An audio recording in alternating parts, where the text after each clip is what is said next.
Welcome to my teaching learning session of BPC 146. We continue with organizational psychology and industrial psychology. My name is Sonal Singh and I'm taking care of your BA courses of psychology in E2. Now, let's continue with effects of stress as we were doing the unit 4, which talks about how stress in an organization is also a very important topic to be considered and look forward that actually not only impacts your physiological, your cognitive, and your behavioral aspects, but it also impacts things which are available in an organization, which can be your productivity, your performance as an individual or as an employee. So let's continue with effects of stress on performance and productivity. Stress can obviously be beneficial. I need to come back to that.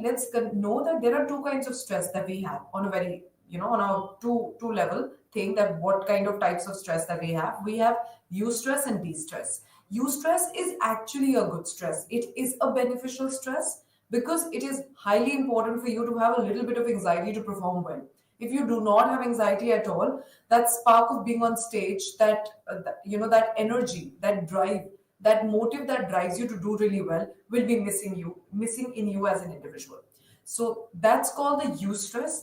De-stress is one of those stress that results in wear and tear of the individual, and it can lead to bad performance. It can lead to escapism by the employees. They can start with absenteeism, not being present at the day on their big days of presentation or any important decision making.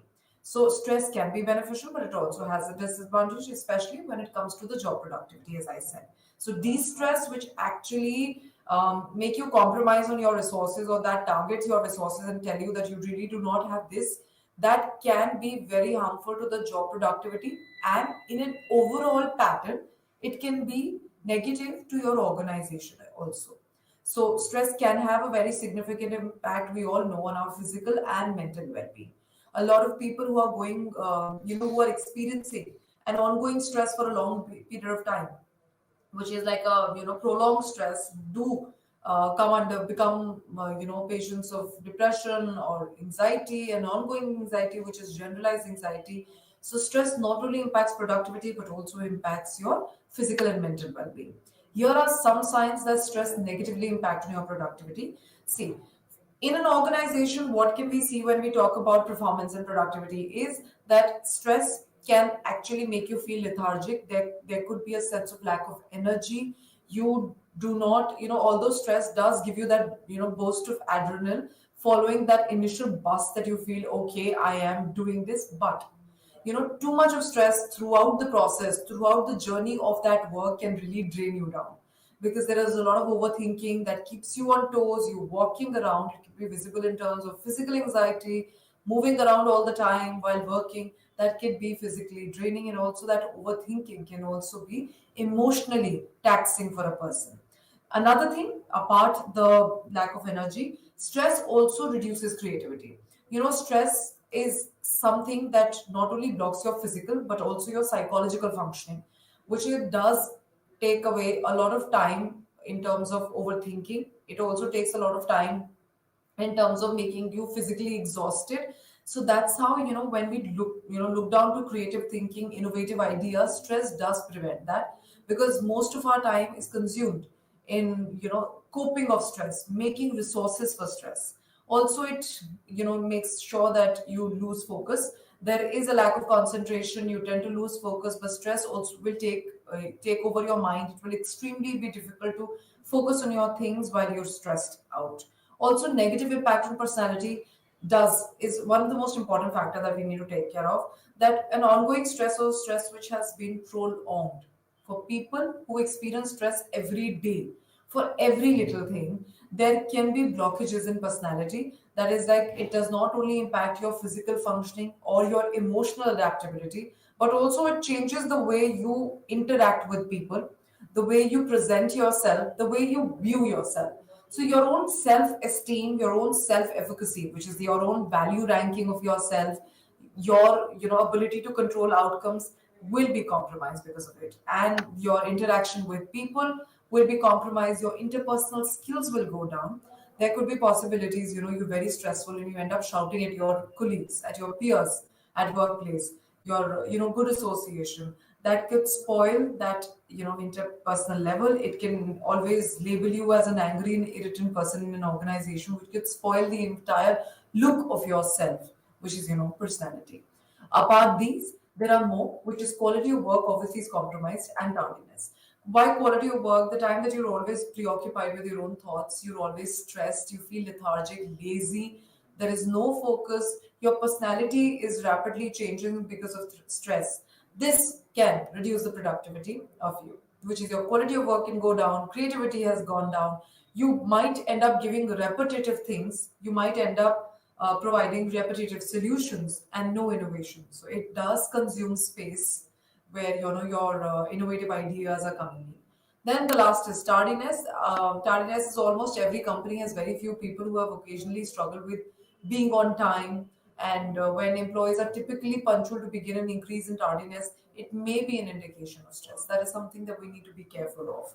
Also, stress not only impacts in an organization the kind of work, the way of work, and the quality of work, but also impacts on the interpersonal relationship that we are holding in the organization. Stress can at first when someone experiences stress, and it's a very short-lived stress, it does give you that adrenaline rush. It does give you that boost and that energy to speak to people, to ask more questions, to be present. But with the passage of time, when that stays with you for a longer duration, it changes the way you talk to people. When you are running out of time, you'll be anxious, you'll be at rush, you'll be at speed. You would not just be polite to people. You would not gain a lot out of the conversation or small talks that you're having. So it can impact the kind of communication and interpersonal relationships that you hold. It can also spoil your relationship with peers, and also then at the end, I feel it can impact the productivity of the company also, because the company wants all the employees to function together. And when the interpersonal relationships, your ways of working are different from one another, and there is so much of stress in between relationships and colleagues also, it's difficult to adjust. It is difficult to cooperate with one another, which will, I think, majorly impact on the quality and the productivity of the organization. Now, moving ahead, we need to know if there is stress. We need to manage it. These could be something that you, as a employee, you can suggest. If you're thinking of studying organizational psychology, these are something which can be practiced with mostly everybody, even with people who are having occasional stress apart. Not in an organization, but in their daily living, and also in an organization. So people who are experiencing prolonged stress or stress in every little thing, the first and the most important I feel is diet and exercise. Exercising regularly, taking out space and taking out time for a regular exercise, short term also, like a 30 minutes walk, it does give you an endorphin rush, a happy hormone that is released and makes you feel good about it. There's a lot of sweating, which also is very good for the body's homeostasis, which is internal and external regulation mechanism of the body, which is like providing the equilibrium to the body, the physical body, the outside body that you have. Internally, obviously, the good and happy hormone, which is endorphin, can actually be powerfully uh, be pushed by simple 30 minutes of exercise. Who's telling people to do a very rigorous weight training? That's not important. You could do a 30 minutes exercise. You can climb the stairs for 20 minutes continuously. You can run, take a 15 minutes of jog. These simple ways can combat the physical effects that the stress has. So, the physical effects is tardiness. It makes you feel lazy and then you're late, never on time.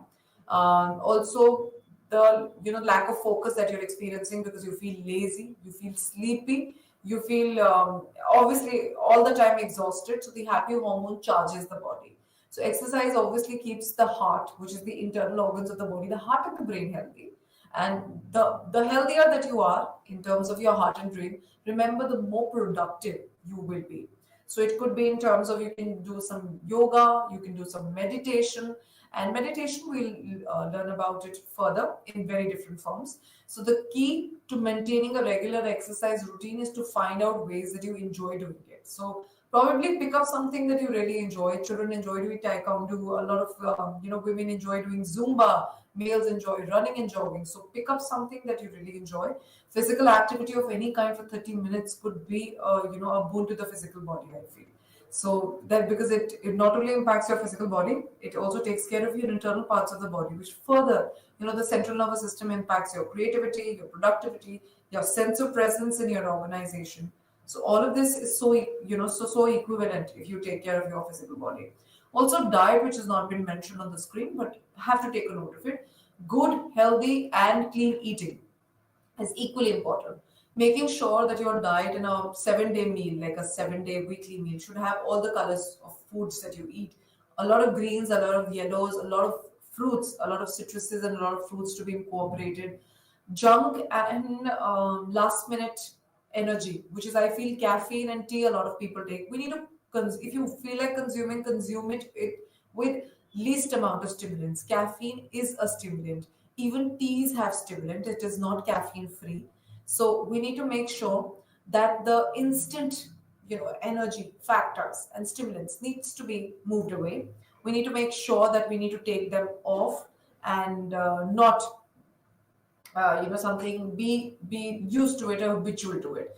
So clean diet, healthy diet, taking meals, all meals on time. Timely meals are extremely important for the body to remain energetic.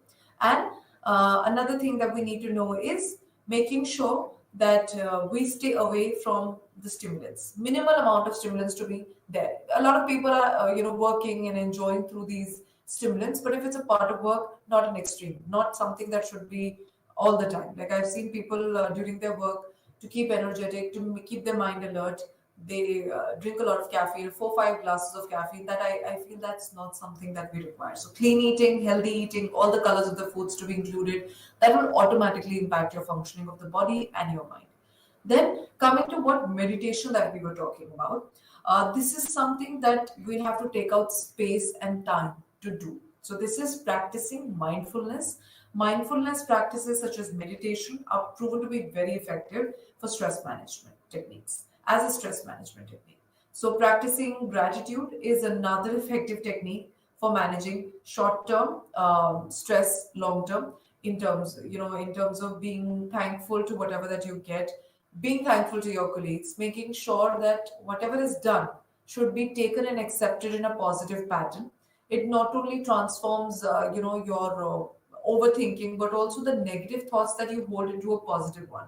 So whenever we are filled with gratitude for people when they've worked for you, not only a bigger thing but a smaller thing, and you wish them thank you wish them well, it also is very healing to the body. Another way, apart from being filled with gratitude, organization actually requires a lot of adjustment in gratitude. I feel in today's time, this is something that we miss out. Too much of competition, too much of jealousy from one another. We end up forgetting that all of us are working for the same organization. So being filled with gratitude is extremely important. Then, speaking of that, relaxation techniques are also something that we can look forward to. And when we talked about relaxation techniques, these could be simply guided imaginary and progressive muscle relaxation that can lower stress. These stress activate, these techniques, muscular relaxation, which is this is also called progressive muscular relaxation. We relax the muscle progressively for each part of the body.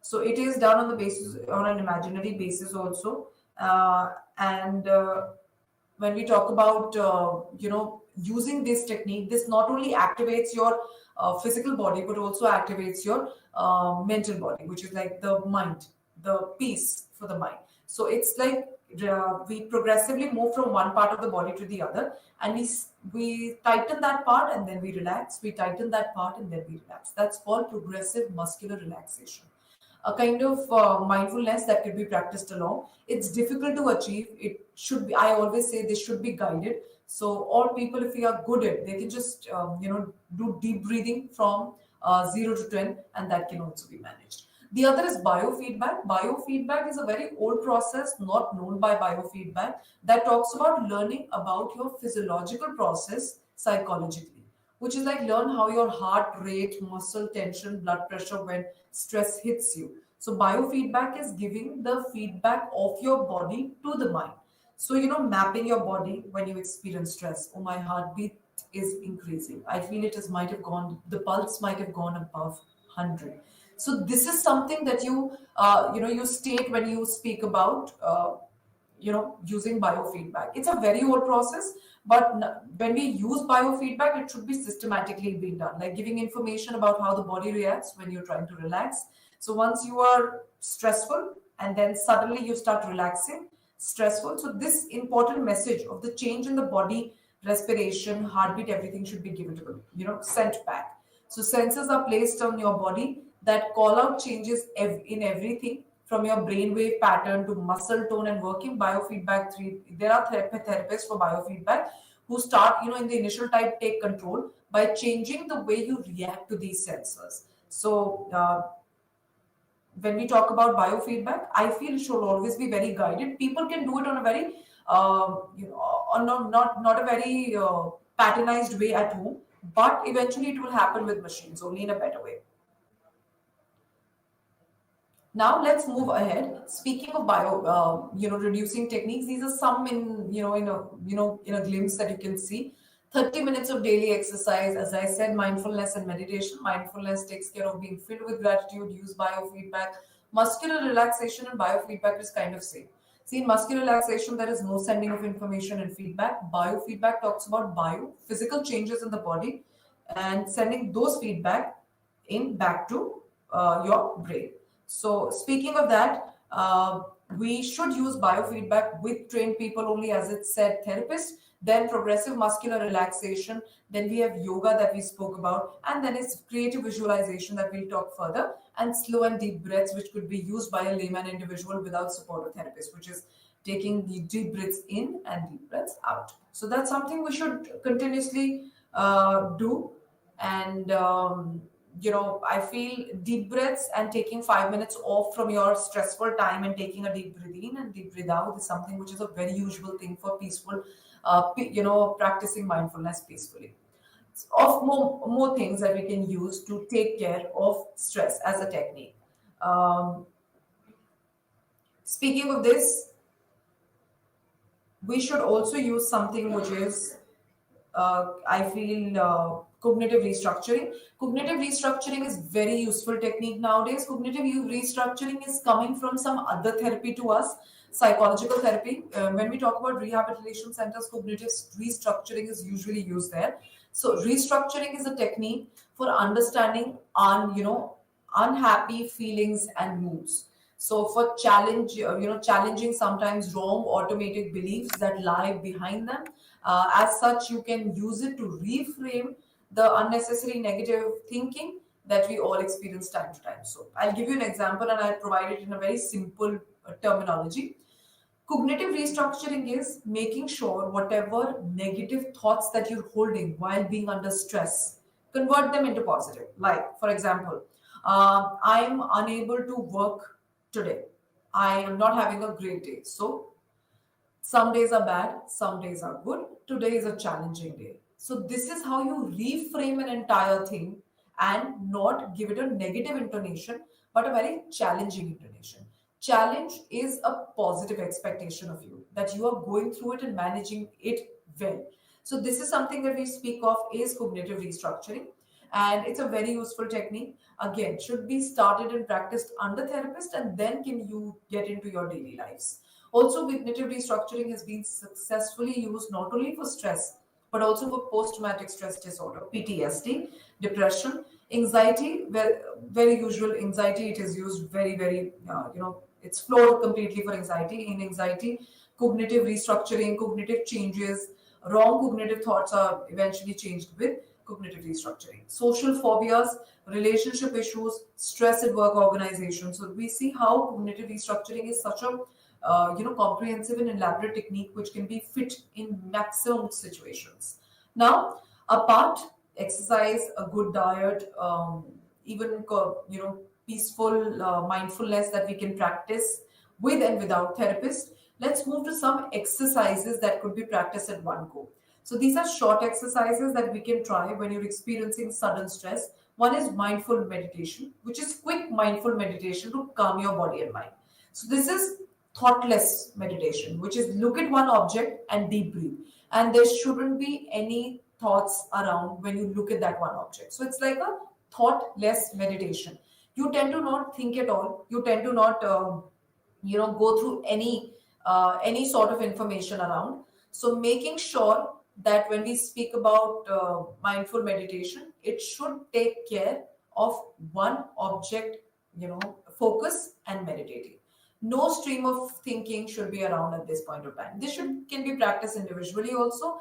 And there are apps today that comes for mindful meditation, a 3-minute app, a 2-minute app, videos that are coming for mindful meditation.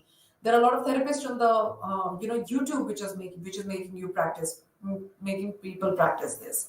Then there is happiness visualization. This exercise helps you visualize what happiness feels like for you. So let's take an example. We tell an organize if employees are feeling really stressed, we can tell them, imagine what is happiness for you. So someone might be imagining lying at home, someone might be imagining a vacation, someone might be imagining a walk in a scenic area.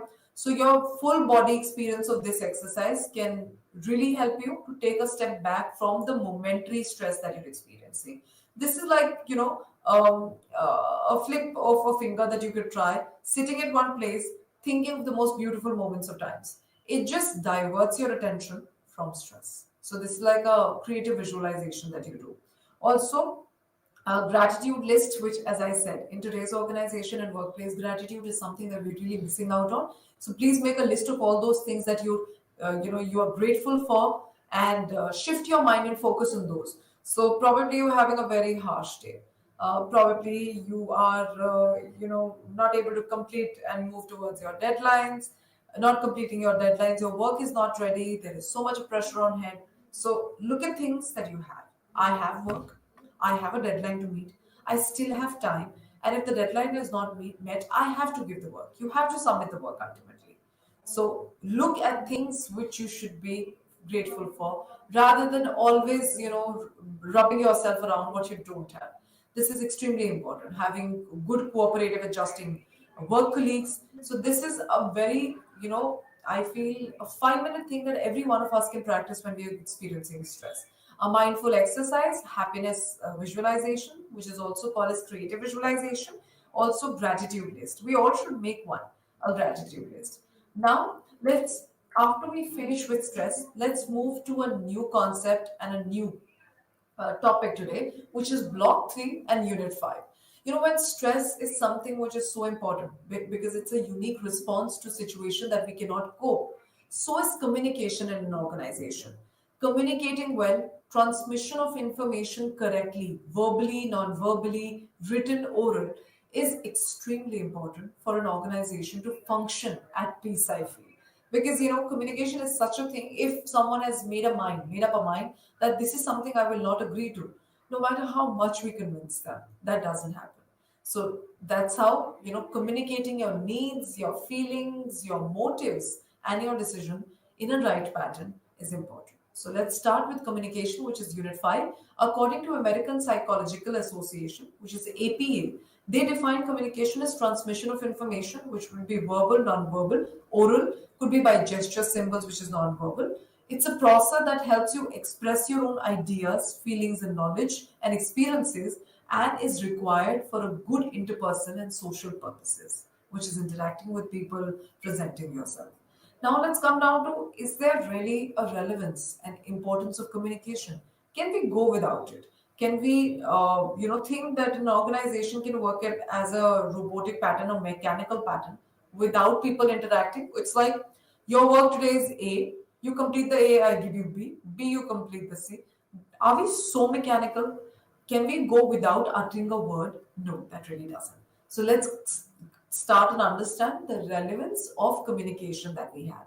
So, what is communication relevant for? See, it helps in transmitting as well as receiving information through talking, writing, at times gestures also.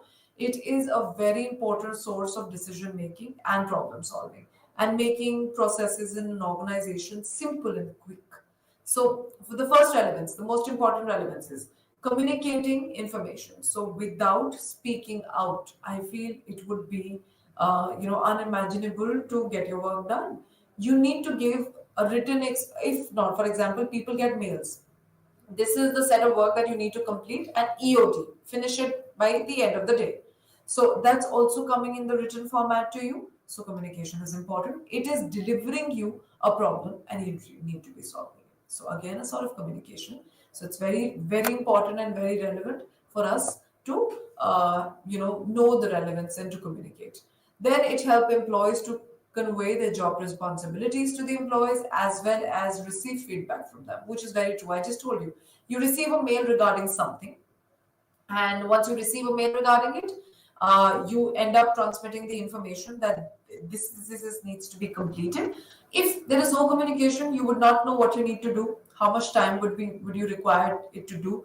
Also, it would, make sure it will cause a lot of confusion. So if you do not communicate and you just go and place a bundle of papers in front of somebody and tell them, this, what is this?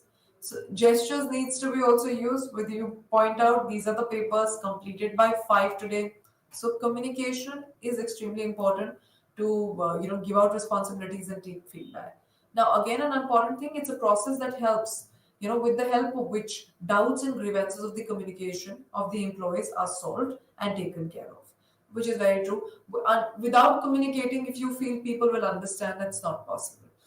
uh, Without communication, if you feel that your problems and your grievances will be solved, it cannot be done.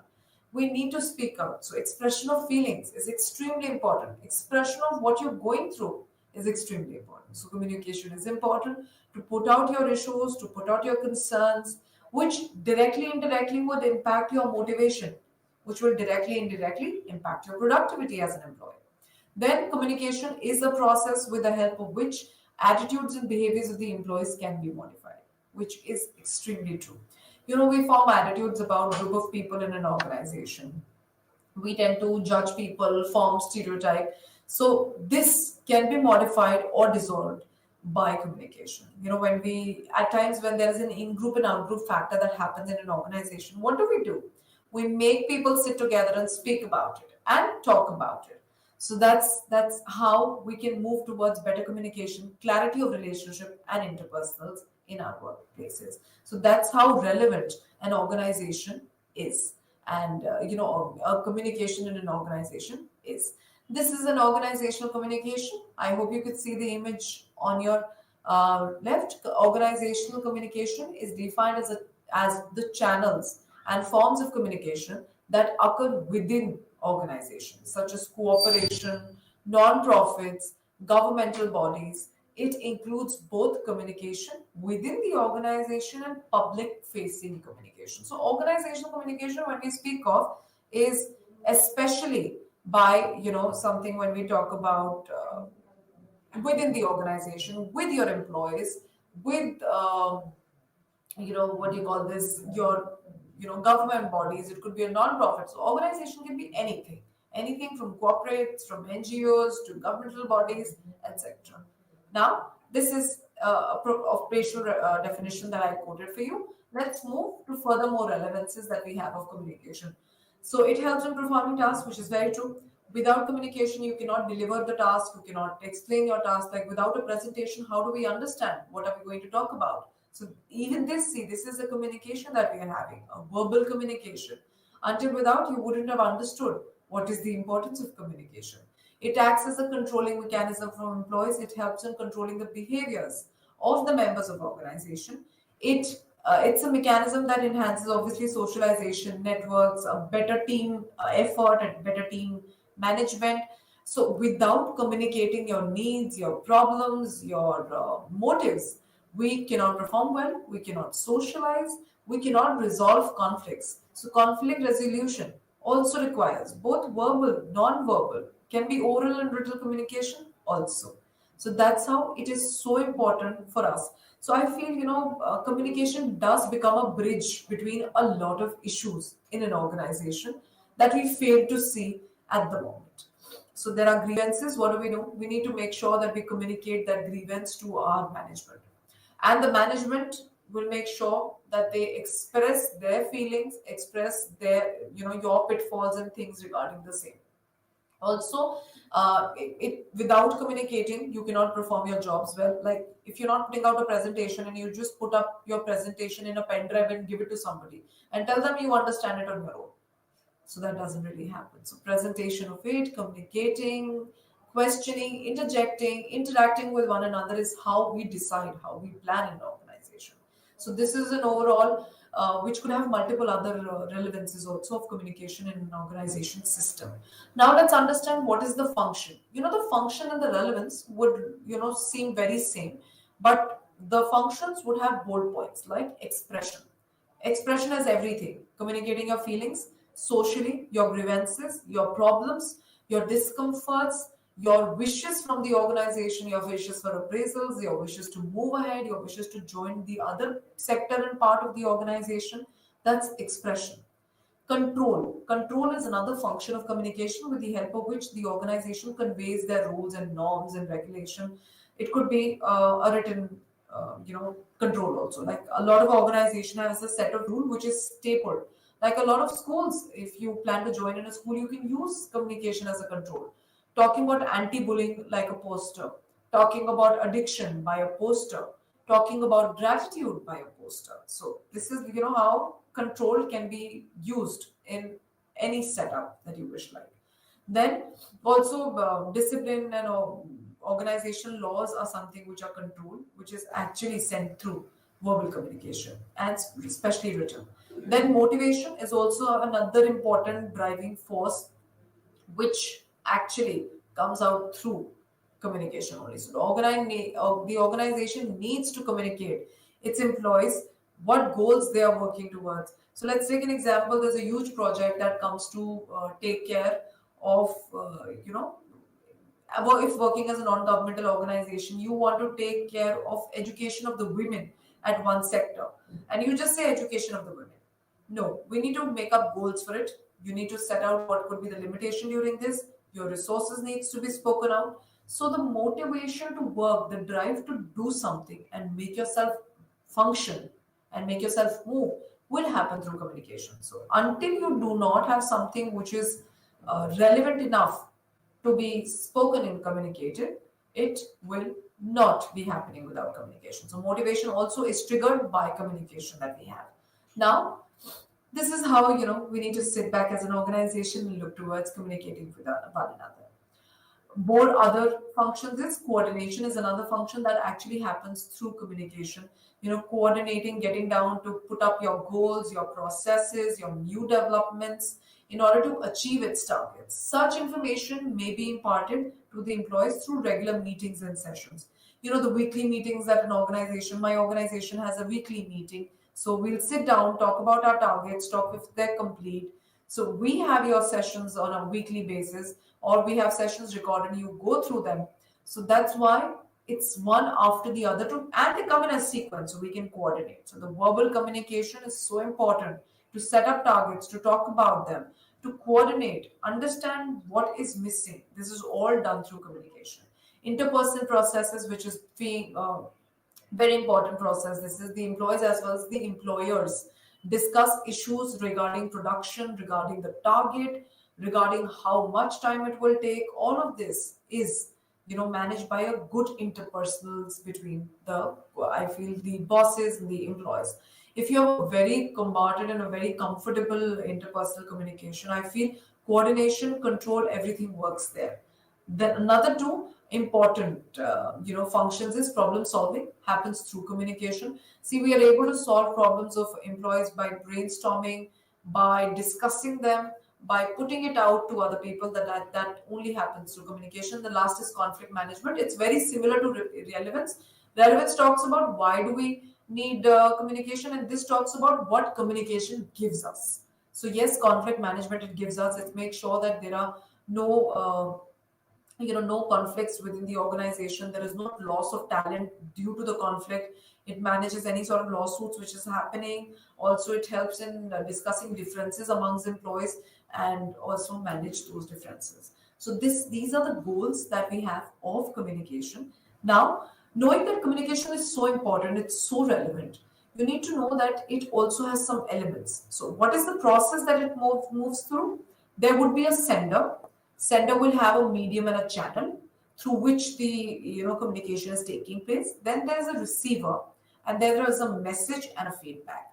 So the medium is taking a message, how relevant the message is, it's being perceived decoded by the receiver. Once it's decoded, the feedback is going back to the sender. So this is how the elements, major elements are: the sender, the receiver, the channel, the medium, the message, the feedback that we have, also the encoding and decoding. Encoding is sending the correct information and they're able to understand what is happening. Decoding is taking that information and sending it as a feedback. So let's understand the process of communication in a one-liner. The process of communication involves exchange of information between the sender and the receiver, like the picture above that I showed you. And it's a obviously it's a cyclical process, which is it works in a cycle, as discussed before in that image. One who's conveying the message, in sending the message is encoded. The message is sent through a channel, probably of social media. The sender decodes it, receives it, discodes it, which is the receiver. The receiver understands it and further gives the feedback and send it back. So now the receiver becomes the sender. So remember, the sender and the receiver are interchangeable. Why? Once you decode the information as a receiver, now you are capable to send the feedback. So the feedback is making you a sender now. So this is the process of communication. I'll go back to the image for you. So this is how it looks. The girl is sending a message through a medium. It could be social media. The channel could be one. The receiver is receiving, in decoding it. Once it's decoded, it's interpreted well, and the feedback is given. So this suggests the process of communication happening in such a pattern. Now, knowing that there is a process of communication, we might have many networks and many types. So there are multiple types that we have apart the image. The two basic types that we have, which divides communication into two, is verbal and non-verbal. Verbal communication is communication that involves words, speech, written content, hearing something out, and non-verbal would be something which does not incorporate words in it, which is facial expressions, frowns, smile, gestures, body movement, sending out, waving hands. All of these gestures comes out as non-verbal. Eye movements, nodding of the head, everything is non-verbal. So majorly communication is divided into two, under which there are multiple. So communication is transmitting of information, ideas, and forming of attitudes about other people or groups. It could be verbal. So verbal is one that we did. Written communication is again verbal. Then there is non-verbal communication, which is the second biggest set of communication. Then there is mass communication, which is on a platform of media. Then there is visual communication, which could be I don't know how many of you remember. This is a visual communication. We interacting is both verbal and visual. So visual is, when the little kids, the kids at the primary levels understand the fruits and vegetables on the basis of the video which is going on. It makes learning obviously very interactive, learning very, very imaginative and interesting. And it occupies grasp information and your mind for a longer duration. The colors and the vibrance for the child is very fascinating. Then there is group communication and individual communication. Group is when a group comes together, and one-on-one communication is two people together. So group communication is multi-people coming for a group discussion. Feedback communication is, remember when you go to restaurants and you send in a feedback all the time? That's a feedback communication that we have. So see, there are multiple, but most of the communication will come under verbal and non-verbal, which are the biggest set of communication. Now, after understanding the type of communication, let's move to the networks of communication and pattern, which we have mostly in an organization system. You cannot have these networks and these pattern within your interpersonals, with your personal communication with people, your friends. You will not have these things. So speaking of them, this are one of the major two types of network of communication that we have, and the patterns that we have: downward and top down. It's also called top down and downward, which is the image on the left hand side. You could see the purple arrows coming down is downward communication. The information or communication takes place from a higher level, which is a hierarchy in an organization, to a lower level, which is termed as downward. So any information which is flowing from superior to the subordinates in a command of chain, it's always a chain, it's always a command. This has to be done by tomorrow from you as a group. So this is going from one senior subordinate to all the employees under them. and it is always downward direction, and it's always flowing from up to down. So there isn't any feedback at the moment. The feedback will be given by the superior. It's only this thing needs to go down. And there could be multi levels also. So one superior giving it, let's take an example, a man, a CEO providing the information to two managers. The two managers understand the concept and give it to the further subordinate juniors. That this needs to be completed by this time. We'll understand and we present it. So this is how it goes down. That's why it's called top down or downward communication from superior to the subordinates lower. It's always following the hierarchy as a in a positional pattern only it works. Then we talk about the upward communication or the top down up. You can remember it like that. So the orange arrows, which is the image on the right that you see, is something which is the down up communication. Refers to the flow of information from a lower level of employees to a higher level in an organization is down up communication, and it helps in providing feedback. It's obviously for feedback of the required job done by the subordinates to the managers or the supervisors. We hear you telling them this is how what we did and this is what we presented. The subordinate also use upward communication to convey their problems to performances or to the superiors. So which is very true. Upward communication is used to tell these were the problems that we went through in the completion of this project. So the multi subordinates talk about it, share their feelings. Also, while presenting together, they tell us, well, you present it further, you can use these things to communicate. So it's again moving in the opposite direction. So ascending and descending, we can talk about downward and upward like that. Ascending and descending order. So speaking of this, in order to encourage the pattern of communication in an organization, you should always have a grievance redressal system, a complaint box, a suggestion box, job satisfaction survey. So that's like a feedback coming from a multiple subordinates to the superiors. So that's like moving from down the hill to up the hill, which is the upward communication, as the image suggested also. Now moving to other patterns which we have is horizontal and lateral. It is like that. Horizontal is like that when the communication and everything happens here in a straight line. So the pattern of communication that takes place at same levels of hierarchy, which is like at the same level, it's called the lateral communication. That is communication between peers, communication between managers. Let's go up and I'll tell you how. Do we see both the middle blue color, stick figures that we have? So the blue color figures are managers. When they are interacting amongst themselves is called a horizontal networking and pattern. So this pattern of communication helps in solving problems, building up more ideas, coordination of tasks. When they receive something and they have to present further, they'll organize it better, put it in a presentable pattern and put it further. I'll provide an image also like this.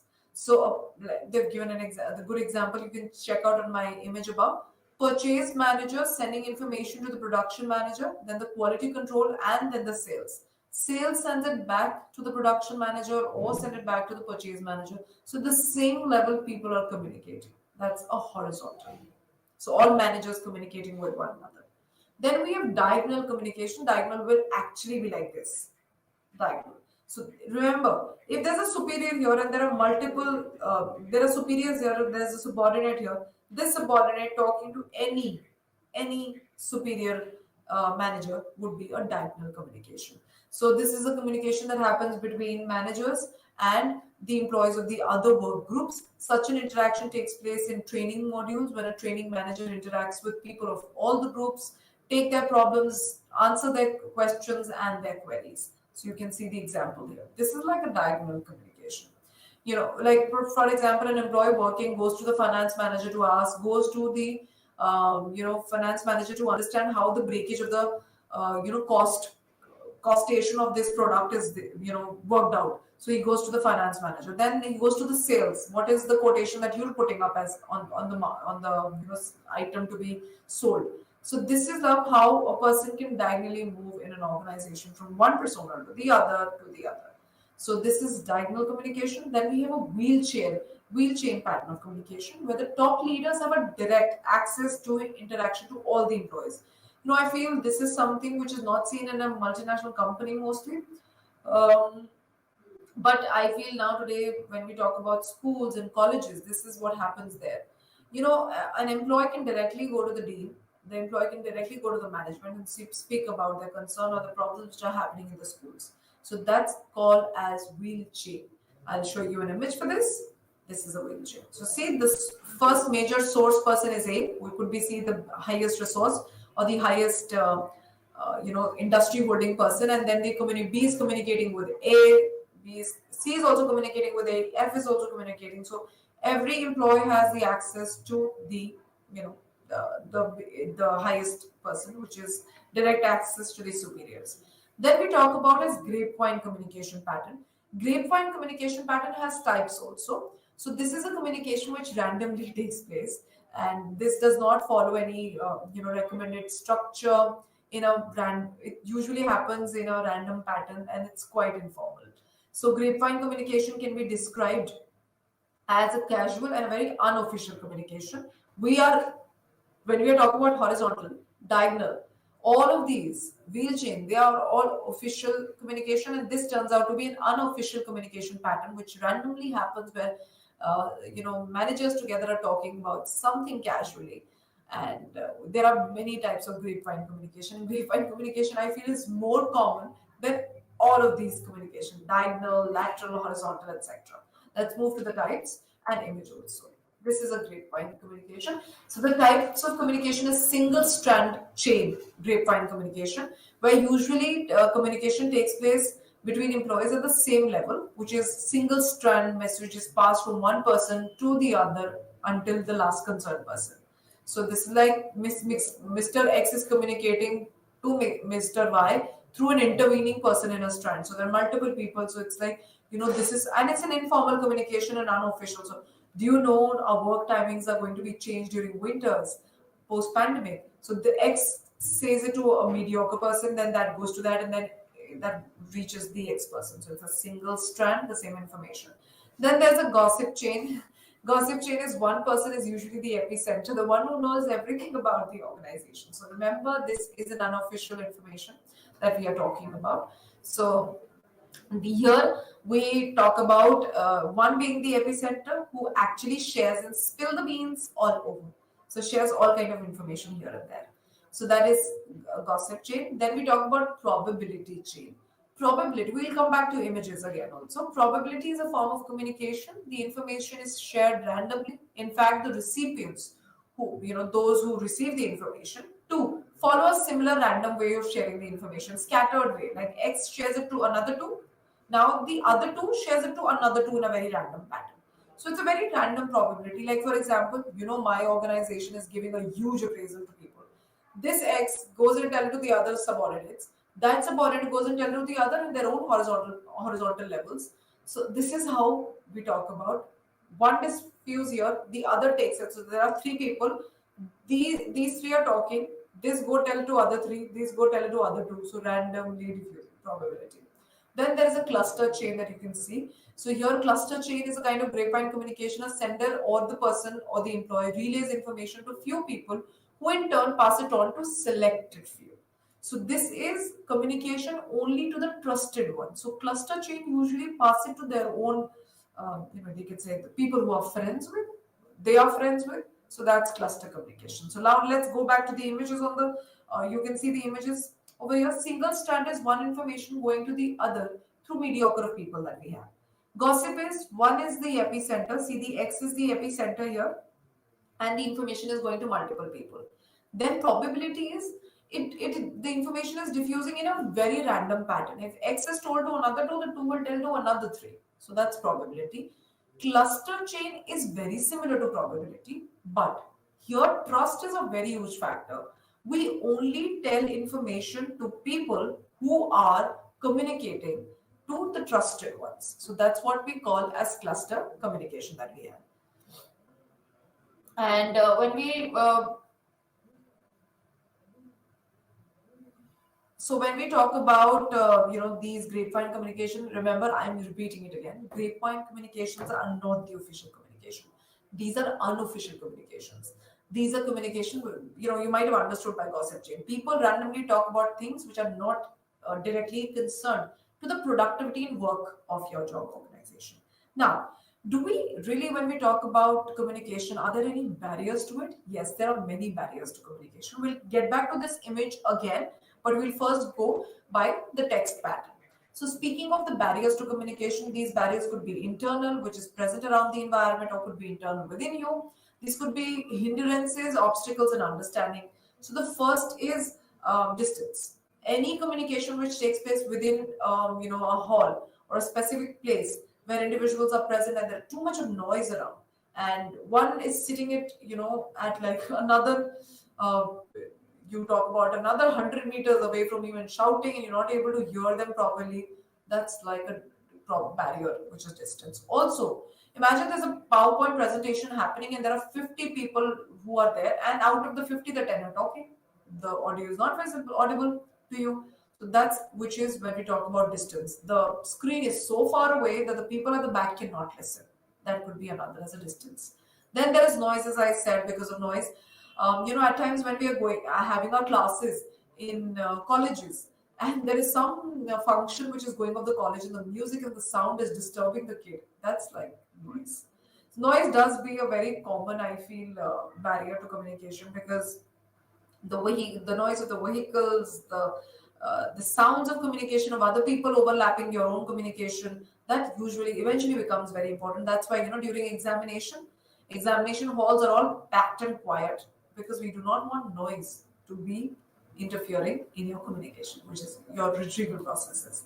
Then technology can also be, that is absence of a loudspeaker, proper microphones, a proper system. A podium can also be a physical barrier to communicate information to a larger number of people. Like for example, we are having face-to-face communication, and there are no loudspeakers. There isn't any bigger speaker that we have. There isn't any podium. So the person who's speaking is not visible and not even audible. So that can interrupt. So technology at times can become a huge, interference and hindrance to effective communication. We'll come back to the image again at the end. Then organizational climate also at times becomes a problem. There can be significant influence of one person over the other. So unfavorable relationship can, lead to, miscommunication. I feel when a group knows that this group will always misinterpret me, not understand my grievances, or my superiors are not understanding my grievances, tell me who's going to understand it. Communication is not going to be exact. Communication will not be possible. So different time zones is another problem. The difference in the time zone of the sender and the receiver becomes a huge barrier for effective communication. Time separation leads to lack of coordination. Like someone staying probably, someone staying probably in London could be a problem in terms that you're not able to adjust to the time. You speak up a hello in the morning, tell that this is the, information, this is the schedule of the day, and then there are gaps because you're not able to reconnect to the person. By the time you reconnect to them, it's already night for them, and they're off to sleep. And there are again miscommunication happening, gaps in communication. So that's a different time zone, and that's why there were shifts, which is night and the morning shifts at work organization to take care of the time barriers. Then there are not only something which are general barriers. There could be psychological barriers also. Psychological barriers are mostly internal.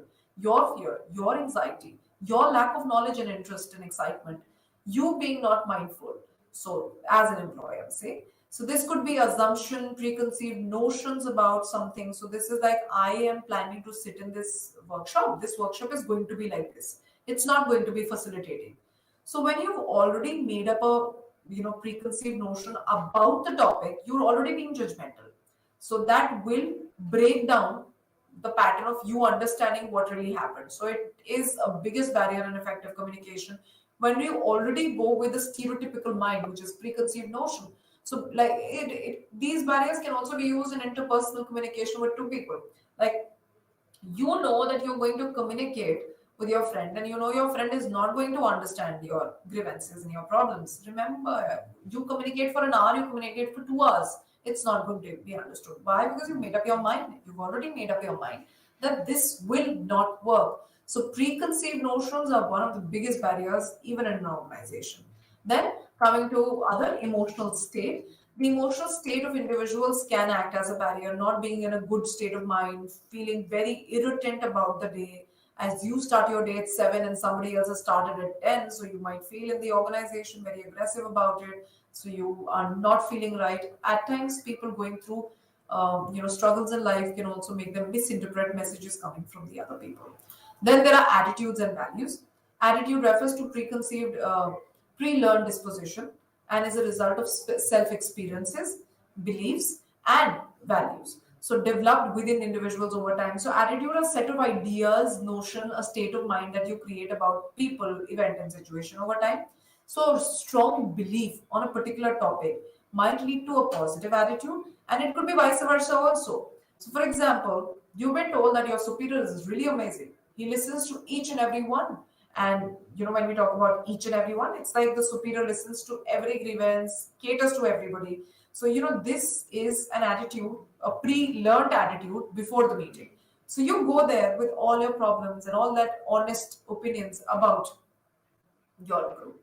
Now, let's take it vice versa. Somebody is told that this superior of yours will never listen to you, does not have a mind of his own. He also goes with what people tell him. So you say, what's the point? I tell him my problems, my group problems. It's never going to be solved because he doesn't listen to people. He work what he wants to do. So this is an attitude which is already being pre-learned. A strongly learned attitude would not easily change. It will become a barrier. Now, a fear of negative self image, many a times, a fear of how we are presented, our negative self might not, you might not express your image and your information clearly, which is you might not tell a lot of other things because you feel if I tell this, I'll be judged.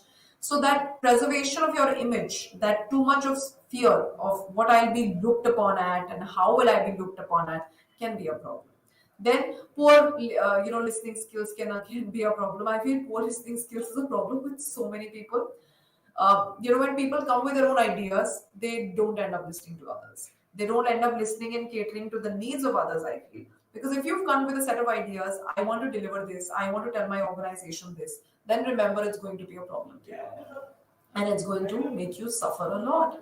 And it's something that when we talk about poor listening skills, if the receivers are impatient and tend to listen effectively, the information would be complete.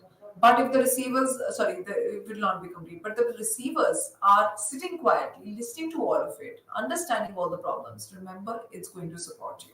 So this is something that we talk about is poor listening skills could lead to a barrier again. Now there are some other simple barriers that we will talk about at the end, and we'll go back to the image that I had, the third slide. Linguistic barriers could be a problem. Where it could be an incapacity to communicate your problems. It could be poor language skills, not being able to write well, read well. Also, it could be a language barrier. Could also be when you go from one city to the other, which has a different language code. So that could again be a language barrier. Cultural barriers are also a huge thing. Not being able to adjust to the unique culture of another subset of an area. It could be an hindrance. You feel my self-image, I cannot adjustment issues and multiple other things that can become a barrier for communication. Social factors, yes, social factors, the social status of the individual might prevent you to communicate effectively. At times, hierarchies are so stringent, they do not let you move out of that hierarchy. So there's a senior who wants to communicate something but cannot because they hold a position. So this is something that we always need to know, that barriers need to be dealt with and to be taken care of. And if we are able to recognize the barriers, I feel half the process is done. So let's come back to the image that I was speaking of. These are other few barriers that you can look into. Semantic barriers, when you do not communicate things properly, symbols are missing, you do not translate things well. This could be because of social cultural barriers also that we just studied. There are jargons that you're using, too much of technical jargons. Like, let's take an example. If you wouldn't have studied psychology in general with us, you wouldn't have studied cognitive. I feel understanding feelings and emotion is a huge concern. Then. So there would have been jargons for our students. Psychological barriers we've already done. Just distrust, your own image, lack of attention, you feeling, scapegoated by something, like feeling inferior by about something, forming a preconceived notion. All of these are psychological barriers. Organizational barriers can be rules, norms not being like policy, some laws which are very stringent, status, Organizational hierarchy can be a barrier for you. And complicated structures, organizational facilities. All of these things are organizational barriers. Then we have personal barriers, which are last, which is lack of your authority, proper incentives, and willingness to communicate. This finished with communication of barriers to communication today, and next we look forward to next unit. Hope we the entire unit 5 has been interesting and good and understandable. Thank you.